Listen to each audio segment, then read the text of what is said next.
السلام علیکم ورحمۃ اللہ وبرکاتہ۔ قربانی کی دعا اور طریقہ۔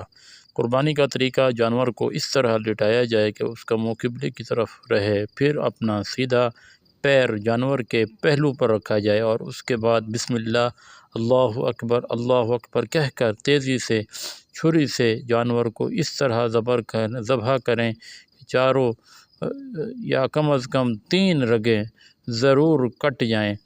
ذبح سے قبل یہ دعا پڑھیں: انی وجہت وجہی للذی فطر السماوات والارض حنیفا وما انا من المشرکین ان صلاتی ونسکی ومحیای ومماتی للہ رب العالمین لا شریک لہ وبذلک امرت ان اکون وانا اول المسلمین۔ قربانی کے بعد یہ دعا پڑھیں: اللہم تقبل منی کما تقبلت من خلیلک ابراہیم علیہ السلام و حبیبک محمد۔ تو اس ویڈیو کو زیادہ سے زیادہ شیئر کریں تاکہ بہت سارے دوستوں کو قربانی کرنے کا طریقہ معلوم ہو۔ السلام علیکم ورحمۃ اللہ۔